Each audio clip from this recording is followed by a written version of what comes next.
Hello friends, welcome to Vocab Wizard. This is Mohit. Today we will talk about our vocab section. आज English की class है, तो इस class में हम लोग बात करेंगे vocabs की। तो सबसे पहले हम बात करते हैं कि इस पृथ्वी में दो ही लोग हैं, पहली नर और दूसरी मादा, यानी कि पहला की मेल और दूसरा फीमेल। तो इन मेन फीमेल से जुड़ी हुई कुछ वोकैबुलरीज के बारे में हम बात करेंगे। So let's continue. ओके, सबसे पहले हम बात करते हैं मेल और फीमेल के बारे में। तो मेल हमारा यानी कि पुरुष और फीमेल मतलब लेडी, मादा। अब हम बात करते हैं कि सपोज जैसे जब मेल की शादी नहीं हुई है, अगर किसी मेल की शादी नहीं हुई उसे क्या कहते हैं? तो अगर किसी मेल की शादी नहीं हुई तो उसे हम लोग बैचलर कहते हैं, या उसके लिए एक और वर्ड आता है सेलिबेट। वहाँ पे लिखा हुआ है, शायद वो शाइन कर रहा होगा। तो मेल के लिए पहला आता है वर्ड बैचलर और दूसरा आता है सेलिबेट। उसी तरह जब किसी फीमेल की शादी नहीं हुई होती है उसे कहते हैं स्पिनिस्टर या फिर मेडन। क्लियर बात? मेल की शादी नहीं हुई तो उसे क्या कहेंगे? बैचलर या सेलिबेट। फीमेल की शादी नहीं हुई तो उसे कहेंगे मेडन या फिर स्पिनिस्टर। ध्यान रखिएगा, मेडन इसलिए कहते हैं, देखिए आपने मैथ्स में एक टर्म सुना होगा मेडन ओवर। मेडन का मतलब क्या होता है? खाली ओवर, उसमें कोई भी रन नहीं बने। तो मेडन का मतलब क्या? कोई चीज़ खाली है, मतलब वो लड़की अभी खाली है, उसकी शादी नहीं हुई भाई, अभी आपका चांस है। तो मेडन का मतलब क्या होता है? जो खाली है। तो यहाँ पे मेडन और स्पिनिस्टर मतलब क्या होता है? फीमेल जिसने अभी तक शादी नहीं की हुई है। अब देखें उसके बाद एक वर्ड है सेलिबेसी। सेलिबेसी क्या होती है? सेलिबेसी यहाँ पे वर्ड लिखा हुआ है, सेलिबेसी का मतलब होता है कुंवारापन। कुंवारापन मोस्टली ये जो वर्ड है ये आता है फीमेल्स के लिए, ठीक है। तो सेलिबेसी का मतलब जैसे मैंने कहा कि the girl is holding the state of celibacy, इसका मतलब वो सेलिबेसी की स्टेट को होल्ड करके रखी हुई है, शादी नहीं करना चाहती है अभी। तो सेलिबेसी का मतलब क्या होता है? कुंवारेपन की जो अवस्था होता है, it's called celibacy. Okay, now अगर शादी हो गई तो क्या कहेंगे? तो शादी हो गई तो उसके बाद जो मेल बन जाता है क्या? ग्रूम, यानी कि दूल्हा, और जो फीमेल होती है क्या बन जाती है? ब्राइड। तो ग्रूम और ब्राइड हो गए, ठीक। अब होता क्या है कि जब आप कहीं पर जा रहे हैं, सपोज लेट्स से अगर लड़की ने कहा कि ये मेरे हस्बैंड है, ठीक है, लड़की अपने पार्टनर को कहेगी ये मेरे हस्बैंड है। उसी तरह लड़का अपनी पार्टनर को कहेगा कि ये मेरी वाइफ है। तो या तो वो वर्ड यूज़ कर सकते हैं हस्बैंड और वाइफ। तो हस्बैंड और वाइफ जो है वो इंडिविजुअल लोगों के लिए आ गया है, यानी कि मेल फीमेल को कहेगा वाइफ है मेरी, और फीमेल कहेगी ये हस्बैंड है। तो ये दो शब्द अलग अलग हो गए। लेकिन अगर हम लोग साथ में इसको बोलना चाहें तो, जैसे फादर मतलब होता है पिता, मदर मतलब होता है माता, लेकिन अगर हम साथ में बोलते हैं तो हम क्या बोलते हैं? अभिभावक या पेरेंट्स बोल देते हैं। उसी तरह अगर मेल फीमेल यानी हस्बैंड और वाइफ को साथ साथ बोलना है तो उसके लिए कुछ वर्ड होते हैं। सबसे पहले आता है consort, better half, spouse, counter part और अदर हाफ। इसका मतलब क्या होता है? Life partner word at a time. एक समय में अगर हम किसी एक लाइफ पार्टनर को इंगित कर रहे हैं, ठीक है, तो उसके लिए हम क्या यूज़ करेंगे? तो उसके लिए हम क्या बात करेंगे? कंसॉर्ट। ये कॉमन है, इसका मतलब मेल भी हो सकता है फीमेल भी हो सकता है। Life partner one at a time, किसी एक को, जैसे मान लीजिए कि मेल जो है वो बोल सकता है कि ये मेरी स्पाउस है, क्लियर। फीमेल भी बोल सकती है ये मेरे स्पाउस है, क्लियर। कंसॉर्ट पहला है कंसॉर्ट। बेटर हाफ, देखिए बेटर का मतलब क्या होता है? बेटर का मतलब होता है अच्छा, हाफ मतलब आधा। आपको पता होगा जब शादी हो जाती है तो जो वाइफ होती है उसको बोलते हैं अर्ध आंगनी। अर्ध मतलब आधी, आंगनी मतलब अंग। आधा अंग पति का बन जाता है क्या? उसकी वाइफ, ठीक है। तो अर्धांगिनी, जैसे देखा होगा आपने महादेव को, आधे में पार्वती रहती है, आधे में महादेव रहते हैं। तो बेटर हाफ का मतलब क्या हो गया? आधा आधा, बेटर हाफ, ठीक। स्पाउस बोलते हैं। काउंटर पार्ट, काउंटर मतलब होता है लड़ाई करना, जो आपके ऑपोजिट है। पार्ट मतलब क्या होता है? भाग। भाई बिल्कुल है, पति पत्नी एक दूसरे के ऑपोजिट रहते हैं, जब लड़ाई होती है तो वो दूसरे पक्ष में, दूसरे पक्ष में, पॉजिटिव नेगेटिव। अदर हाफ, आधा ये है आधा वो है। तो ये जो सारे शब्द होते हैं ये होता है life partner one at a time. फिर लिखते हैं एक्सोरियस। एक्सोरियस पर्सन, या इसको बोलते हैं हैंड पैक्ड। हैंड पैक्ड ये है क्या होता है?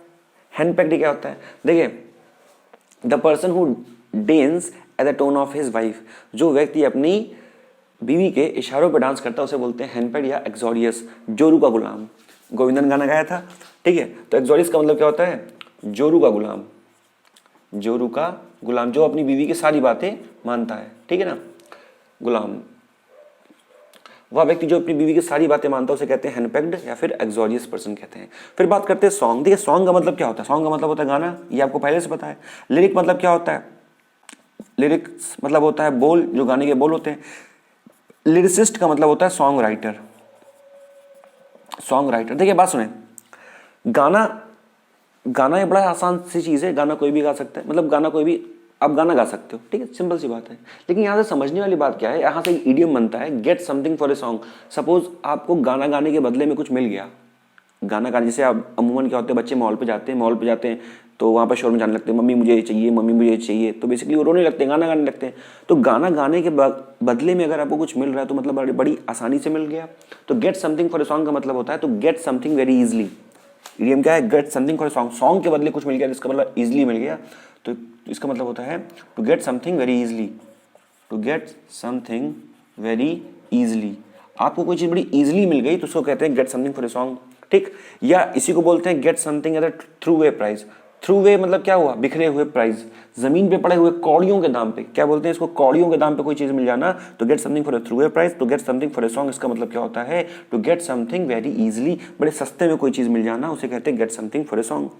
अब दूसरी चीज यहां से ध्यान में क्या रखनी है कि अगर सॉन्ग, मान लीजिए सॉन्ग तो बड़ी आसान सी चीज होती है, बड़ी मेलोडी चीज है, बड़ी मधुर चीज है, लेकिन अगर आप सॉन्ग को भी फेस कर रहे हो, सॉन्ग को भी क्या कर रहे हो? फेस कर रहे हो, तो मतलब आपके लिए गाना कठिन हो गया। इसका मतलब क्या होता है? सॉन्ग को फेस करने का मतलब होता है टू फेस द क्रिटिसिज्म, यानी कि अगर आप किसी व्यक्ति की कहीं की भी आलोचना को सह रहे हो, फेस द म्यूजिक का मतलब क्या होता है?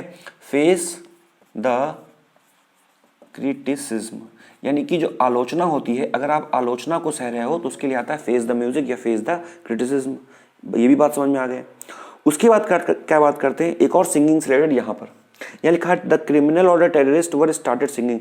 जो क्रिमिनल या टेररिस्ट हैं उन्होंने गाना गाना शुरू कर दिया। अब जो क्रिमिनल या टेररिस्ट गाना तो गाएंगे नहीं, लेकिन अगर वो गाना गाना शुरू कर दिया, इसका मतलब क्या हुआ है कि जब क्रिमिनल या टेररिस्ट की इंटेरोगेशन की गई, जब उनसे पूछताछ की गई, ठीक है, तो उन्होंने क्या किया? उन्होंने बकबकाना शुरू कर दिया, बोलना शुरू कर दिया। तो यहाँ से इडियम बनता है कि the criminal and terrorist start singing. तो इसका मतलब क्या हो गया? To when somebody start singing, इसका मतलब क्या है? ये क्रिमिनल टेररिस्ट स्टार्ट सिंगिंग, इसका मतलब क्या है कि उन्होंने बोलना शुरू कर दिया।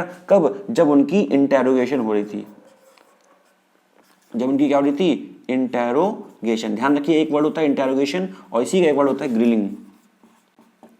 ग्रिलिंग, ग्रिलिंग का मतलब क्या होता है? जब पुलिस वाले पूछताछ करते हैं डंडा मार के, तो उसे कहते हैं ग्रिलिंग। ग्रिलिंग आईएनजी लगा दिया, या फिर अगर सिर्फ आप बोलना चाहो तो आप बोल सकते हो क्या? Grill, GRILL। ग्रिल का मतलब पूछताछ करना, इंटेरोगेशन का मतलब पूछताछ करना। The criminal were started singing, यानी क्रिमिनल ने क्या? स्टार्ट सिंगिंग करना शुरू कर दिया, यानी कि उन्होंने बोलना शुरू कर दिया। हम कहाँ पर थे? सॉन्ग में। सॉन्ग से हमने क्या समझा? Gate something for a song, आसानी से कोई चीज का मिल जाना। Get something at the through way price, face the music, face the criticism, समझ गया? आलोचना को सहना, ठीक।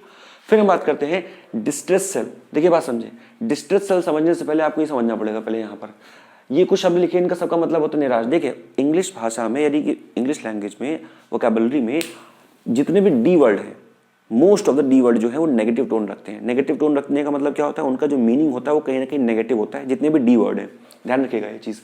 तो जितने भी डी वर्ड उनका टोन क्या होता है? मोस्टली नेगेटिव होता है। तो देखिए distress, dejection, dismay, despondency, despair, इन सबका मतलब क्या होता है? निराशा। फिर डिसरिस्पेक्ट, किसी ने आपकी डिसरिस्पेक्ट कर दी, जैसे याद कैसे करेंगे? देखो डिस्ट्रेस, देखो डी का मतलब क्या होता है? नेगेटिव वर्ड बनता है, तो डी मतलब होता है नेगेटिव वर्ड, और उसमें लग गया स्ट्रेस। भाई आपको स्ट्रेस है, मान लीजिए काम की स्ट्रेस हो गई, आईटी वाले जो बंदे होते हैं उनको काम की बड़ी स्ट्रेस होती है, हर बंदे की लाइफ में होती है, कॉमन आदमी की लाइफ में। तो डिस्ट्रेस यानी कि स्ट्रेस आ गया, स्ट्रेस का मतलब आ गया तो मतलब निराश हो गया। फिर डिजेक्शन, ऐसे समझ लो आपका डाइजेशन गड़बड़ हो गया। अगर आपका डाइजेशन गड़बड़ हो गया तभी तो आप क्या हो जाओगे? निराश हो जाओगे। और डिसमे, मई के महीने में गर्मी आई, गर्मी में भी क्या हो गया? निराश हो गया आप। फिर उसके बाद डिस्पोंडेंसी, इतना शब्द ही बड़ा है, ये पढ़ के निराश हो गए हम तो। फिर उसके बाद क्या? डिस्पेयर। पेयर मतलब क्या होता है? आप कोई चीज लाए थे और वो टुकड़े में टूट गई, पेयर हो गए उसके, तब भी आप क्या हो जाओगे? निराश हो जाओगे। इसका मतलब क्या होता है? निराश। फिर उसका डिसरिस्पेक्ट, कि आपको रिस्पेक्ट नहीं मिली, डिसरिस्पेक्ट मिल गई, अपमान हो गया आपको, तो आप ये घोर निराशा, ये निराशा है, ये घोर निराशा। तो आपको डिसरिस्पेक्ट मिली तो घोर निराश हो जाओगे। डिजेक्टेड हो गए, कहीं से डिजेक्टेड हो गए, तब भी निराश हो जाओगे। डिसमेड, फिर मई का महीना आ गया, फिर घोर निराशा आ जाएगी। डिस्पोंडेंट और क्रेस्ट फॉलन। देखिए क्रेस्ट का मतलब मैंने बताऊंगा अभी, क्रेस्ट है यहाँ पर। क्रेस्ट का मतलब होता है चोटी, अभी नीचे आएगा। क्रेस्ट फॉलन, क्रेस्ट का मतलब होता है चोटी, और चोटी से गिर गए। जब कहीं से मान लीजिए आप शिखर में पहुंच चुके हैं, मैदान फतेह कर दी, उसके बाद वहां से गिर जाओगे तो क्या हो जाएगी? घोर निराशा हो जाएगी। कहने का मतलब क्या है यहाँ जो मैं बताना चाहता हूँ, डिस्ट्रेस का मतलब क्या होता है? डिस्ट्रेस का मतलब कहाँ लिखा है? डिस्ट्रेस, डिस्ट्रेस लिखा है, इसमें नहीं लिखा, ये लिखा हुआ है डिस्ट्रेस। डिस्ट्रेस का मतलब होता है निराशा। अब यहाँ लिखा हुआ डिस्ट्रेस सेल। डिस्ट्रेस सेल का मतलब होता है sell something in A compulsive situation, यानी कि ना चाहते हुए भी किसी चीज को बेच देना। जैसे मान लीजिए आपको पैसे की जरूरत थी, ठीक है ना, आपको पैसे की जरूरत थी, और आपका दोस्त आपके पास आया उसने कहा आपसे कि भाई मुझे कुछ 500 रुपये की ज़रूरत है, आप दे देना। तुमने बोला भाई मेरे पास 500 रुपये तो नहीं है। हाँ लेकिन अगर तुम मोबाइल दे दो तुम व्यवस्था कर सकते हैं। तो मतलब क्या था कि आपका नज़र उसकी मोबाइल पे थी और आपने भेज दिया। या फिर अभी देखा होगा लॉकडाउन के टाइम पे कई सारे जो माइग्रेंट वर्कर्स थे वो फंस गए थे महाराष्ट्र में, तो वहाँ से आने के लिए उन्होंने अपने मोबाइल तक को बेच दिया, ठीक है। तो वो उन्होंने जानबूझ के नहीं बेचा, उन्होंने डिस्ट्रेस सेल में बेचा। उसके बाद जो सिचुएशन, जो पैसे मिले उसे वो आ गए, ठीक है ना, उससे जो पैसे मिले वो आ गए। और जब कोई व्यक्ति उस इस तरह की सिचुएशन में फंस जाता है, जब उसको डिस्ट्रेस सेल करनी पड़ती है, ठीक है ना, तो उसे क्या कहते हैं उसे कहते हैं, जैसे कोई व्यक्ति फंस गया वहाँ पर सिचुएशन में, अब आप उसका फ़ायदा ले रहे हैं, तो वहाँ से एक ईडियम एक और बन जाता है, इसको कहते हैं क्या कि a fish in trouble water. याद आ गया मुझे? जो व्यक्ति डिस्ट्रेस सेल में फंस गया है, ठीक, डिस्ट्रेस तो वो डिस्ट्रेस सेल करेगा, लेकिन जो व्यक्ति डिस्ट्रेस सेल में फंस गया उसको कहेंगे क्या? उसको कहेंगे, मैं इसको थोड़ा इरेज कर देता हूँ, ठीक है।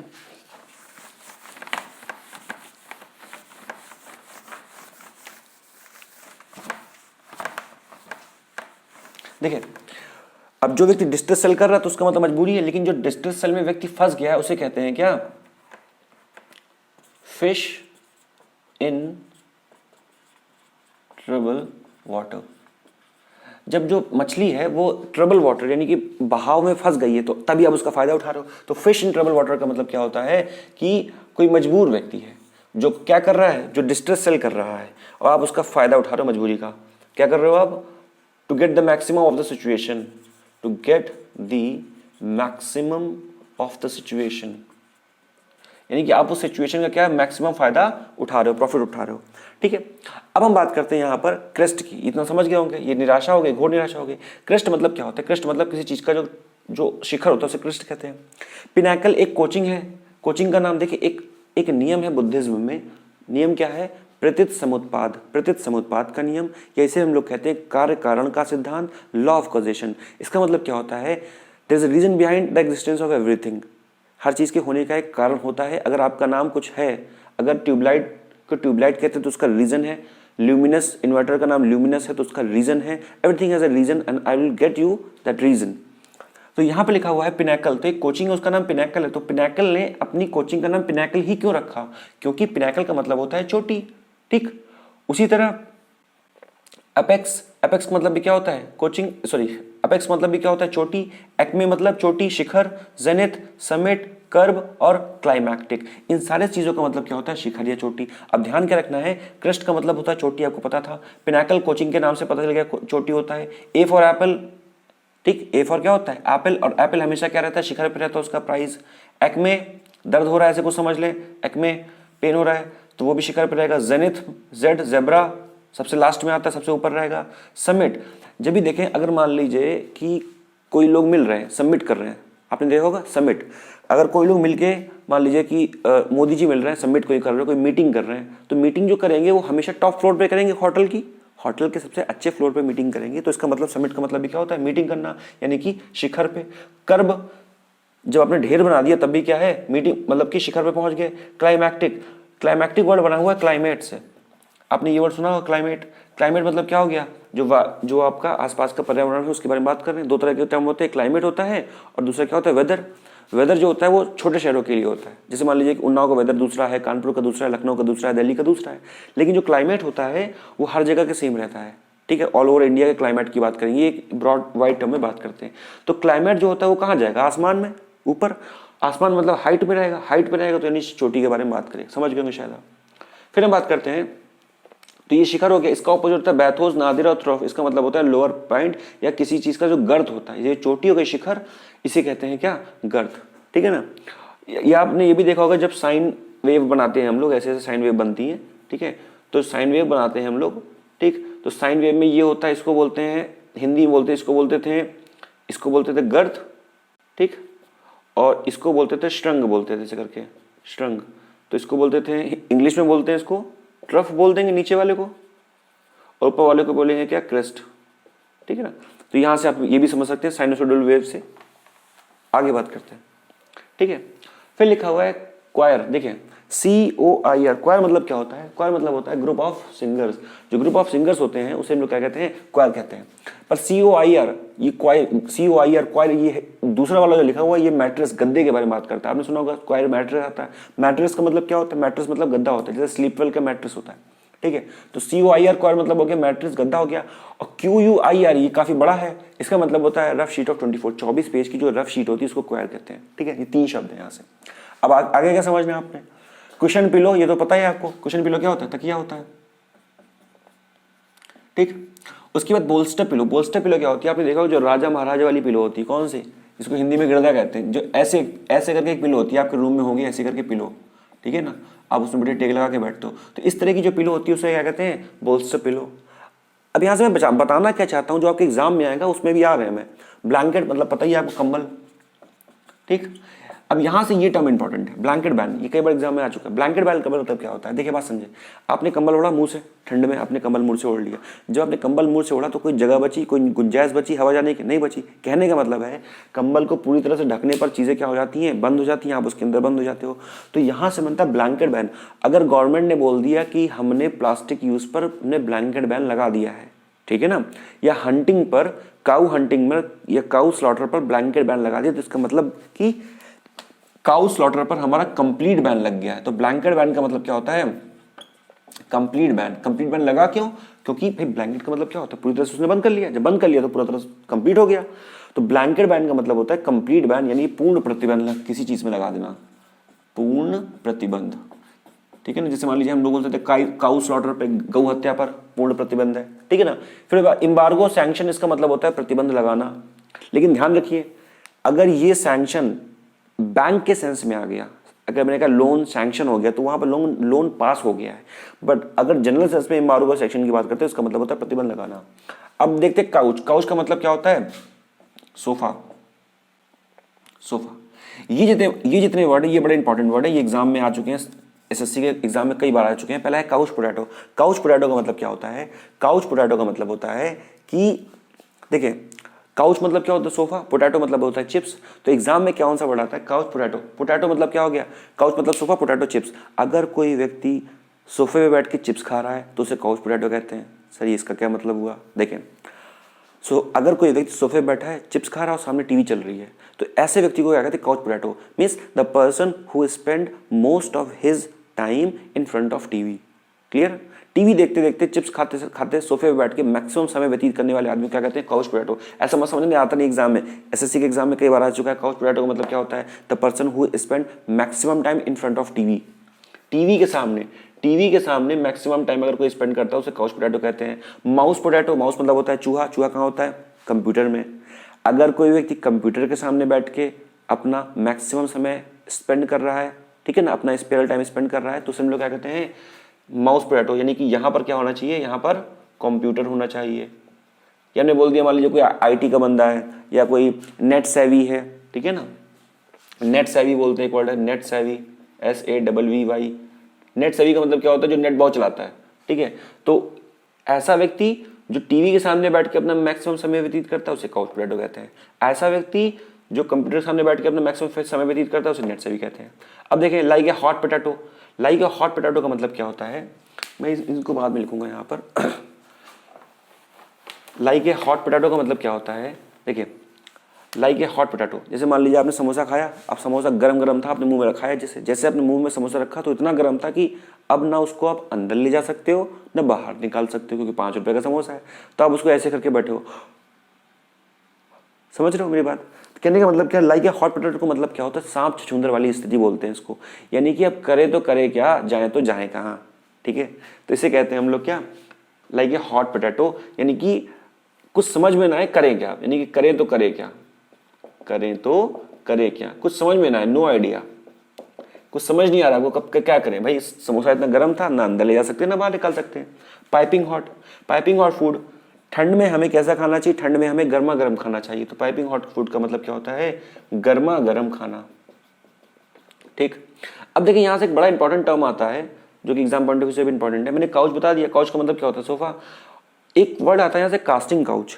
कास्टिंग मतलब होता है जैसे मूवी में कोई किसी को कास्ट कर रहा है, यानी कि किसी को ले रहा है, ठीक है ना, उसमें उसको रोल दे रहा है। तो कास्टिंग का मतलब होता है किसी व्यक्ति को रोल देना। बहुत अच्छी बात है, रोल दीजिए आप। लेकिन यहां लिखा हुआ है कास्टिंग काउच, सोफे में रोल दे रहा है, इसका मतलब क्या हुआ? देखिए, कास्टिंग अच्छी चीज है, लेकिन एक क्या है कि किसी भी इंडस्ट्री में, बॉलीवुड, हॉलीवुड, टॉलीवुड, कोई भी वुड में इंडस्ट्री में क्या होता है बेसिकली, कई बार क्या होता है कि जो लोग होते हैं वहां पर वो विमेंस को या मेल को, मेल फीमेल दोनों होते हैं, मेल को या फीमेल को असॉल्ट करते हैं या उनको मोलेस्ट करते हैं, आप कह सकते हैं, ठीक है। कहने का मतलब वो कहते हैं, जैसे मान लीजिए कोई लड़की है तो उससे बोलेंगे भाई मैं आपको एक पिक्चर में रोल दे दूंगा, इसके बदले you have to engage physically with me, कुछ भी कह सकते हैं ऐसा करके। कहने का मतलब है कि उनसे कोई गंदा काम करवा रहे हैं रोल दिलाने के बहाने। बात समझ गए? आए दिन आप ऐसे खबरें पढ़ते हैं। तो कहने का मतलब कास्टिंग तो उनको दे रहे हैं, लेकिन कहां पर दे रहे हैं? सोफे पे दे रहे हैं, काउच में कास्टिंग करवा रहे हैं उनसे, भाई कि सोफे में तुम्हें बैठना पड़ेगा मेरे साथ, ऐसा कुछ कह रहा है वो व्यक्ति। तो कास्टिंग काउच का मतलब क्या होता है? यही कॉन्सेप्ट है। कौन सा कॉन्सेप्ट? कि किसी को रोल देना पर उसके बदली उससे कुछ फेवर मांगना, ठीक है ना। तो इसे हम लोग कहते हैं, गलत तरीके से फेवर मांगना, इसे हम लोग क्या कहते हैं? Casting couch. ठीक है फ्रेंड्स, अब 2-3 वर्ड्स और बात करेंगे, ठीक है। आगे यहां पर थोड़ा सा मैं वीडियो को पॉज कर देता हूं।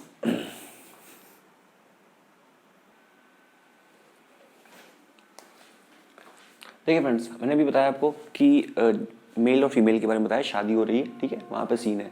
अब जब शादी हो रही है तो वहाँ पर बोलते नहीं कि भाई आज तो बकरा कटेगा, बलि का बकरा बन गया है, तो ग्रूम को बोलते हैं मोस्टली ऐसे।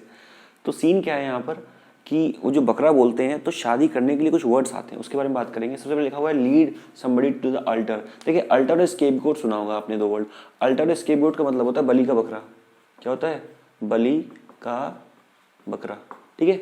अल्टर स्केपगोट का मतलब क्या हो गया? बलि का बकरा। तो lead somebody to the altar, किसी को अल्टर तक ले जा रहे हो, तो इसका मतलब क्या है? उसको बलि के बकरे को उसको हलाल करने ले जा रहे हो। तो इसका मतलब भी क्या होता है? टू गेट मैरिड, शादी करना। Walk the aisle, walk the aisle का मतलब भी क्या होता है? शादी करना। पहले आइल का मतलब समझ ले कि ये गलियारा होता है एक, ठीक है, ये गलियारा है, गलियारे के बीच से ये जा रहे हैं, ये कपल्स जा रहे हैं, ठीक है ना, हस्बैंड वाइफ जा रहे हैं शादी करने। तो इस गलियारे के बीच जा रहे हैं और कुछ लोग यहाँ बैठे हैं, कुछ लोग यहाँ बैठे हैं, तो इसको कहते हैं गलियारा। इस गलियारों को इंग्लिश में कहते हैं आइल। या आप ऐसे समझो, आप बस या ट्रेन में गए तो ट्रेन में जैसे जब जाओगे आप, तो बीच में गलियारा होता है, इधर से सीट पड़ी रहती है, तो इसे कहते हैं क्या? आइल। ऊपर जब आप ध्यान से देखोगे तो ये जो सीट का अरेंजमेंट है, जो ऊपर ध्यान से देखोगे तो यहाँ पे जैसे मान लीजिए 3 सीटें लगी हैं, इधर एक ये सीट है, इधर एक ये सीट है, तो एक ये सीट है। तो इस वाली सीट को कहते हैं विंडो सीट। इसे क्या कहते हैं? Window seat. इसे क्या कहते हैं? Middle seat. इस वाली सीट को कहते हैं आइल सीट। कभी ध्यान से देखिएगा, इसे कहते हैं क्या? आइल सीट। आइल सीट क्यों कहते हैं? क्योंकि ये आइल के बगल में है, ठीक है ना। तो इस सीट को कहते हैं आइल सीट, ये मिडिल सीट और ये विंडो सीट। तो इसीलिए कहते हैं वॉक द आइल का मतलब क्या होता है? वॉक द आइल मतलब हो गया शादी करना। और tie the not, tie the not, tie the not, शादी कर रहे हो आप। तो इन सारे शब्द का मतलब क्या होता है? शादी करना। फिर बेट्रोथल मतलब होता है इंगेजमेंट, ठीक है ना, इंगेजमेंट।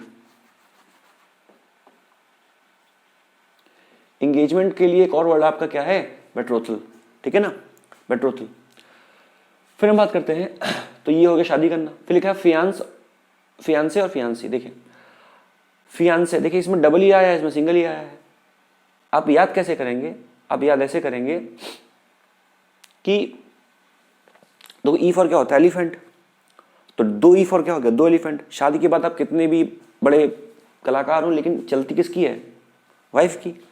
तो कहने का मतलब कि यहाँ पे 2 ई है, ठीक। तो ये ज्यादा ताकतवर हुआ इन कंपैरिजन टू 1 ई, ठीक है ना। तो इसका मतलब क्या होता है? ये आता है गर्ल के लिए, ध्यान रखिएगा। जहां पर डबल ई है वो गर्ल के लिए आएगा क्योंकि वो ज्यादा ताकतवर है।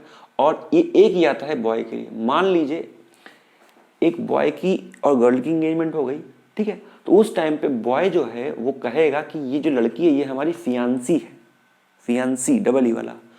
लेकिन जो गर्ल है वो कहेगी ये हमारे फियांसे है, सिंगल ई वाला।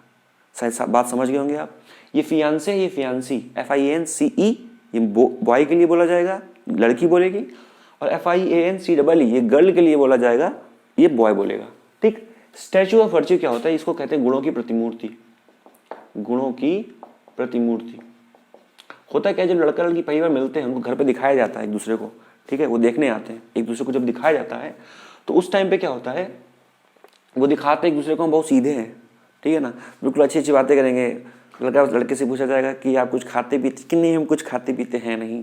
लड़की से पूछा जाएगा नहीं, हम सारे काम कर लेते हैं, बहुत हम अच्छे हैं, आज तक किसी से बात नहीं की, किसी को नज़र उठा के नहीं देखा।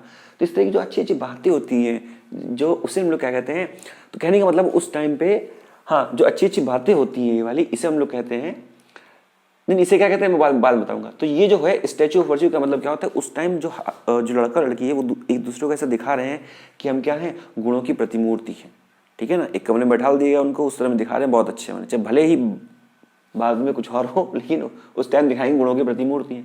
होता है कि उसी टाइम पे बीच में बच्चे को छोड़ दिया जाता है, जा देख के और दीदी क्या कर रही हैं, ठीक है। तो वो जो बच्चे को छोड़ा जाता है वो क्या होता है, कबाब में हड्डी बन जाता है, पार्टी पूपर बन जाता है, ठीक है। तो पार्टी पूपर का मतलब क्या होता है, कबाब में हड्डी, कबाब, ठीक है, कबाब में हड्डी। तो कबाब में हड्डी बच्चा आ जाता है वो, ठीक है ना, कबाब में जो हड्डी होता है बच्चा आ जाता है। क्यों, वो दोनों लड़का लड़की बैठे कमरे में बात कर रहे थे, लड़के को भेज दिया, भैया देखो जाके सब ठीक चल रहा है वहाँ पर। स्वीट नथिंग, जब इंगेजमेंट हो जाती है, इंगेजमेंट होने के बाद लड़का लड़की के बीच में जो प्यारी प्यारी बातें होती हैं उसका कोई मतलब नहीं निकलता, कोई औचित्य नहीं है, लेकिन पे करना पड़ता है, फॉर्मेलिटी भी है। तो ये क्या है हमारी, इसे कहते हैं स्वीट नथिंग, ठीक है। तो बेसिकली कह सकते हैं कि लड़का लड़की के बीच में जो मीठी मीठी बातें होती हैं शादी से पहले, उसे स्वीट नथिंग कहते हैं। फ्लिंज मतलब क्या होता है, शादी होगी उसके बाद एक्स्ट्रा मैरिटल अफेयर भी करेगा भाई लड़का, तो एक्स्ट्रा मैरिटल जो अफेयर होता है उसे कहते हैं हम लोग फ्लिंज। इरैंड क्या होता है, इरैंड क्या होता है, जैसे मान लीजिए कि एक लड़का एक लड़की है और अब लड़के को लड़की को लव लेटर देना है, तो लव लेटर ले जाने के लिए किसी की सहायता जरूरत पड़ेगी, तो लव लेटर ले जाने का जो जोखिम भरा काम होता है उसे इरैंड कहते हैं, ठीक। इलोप, तो इलोप का मतलब लग रहा होगा थोड़ा सा स्केप से, लेके भाग जाना।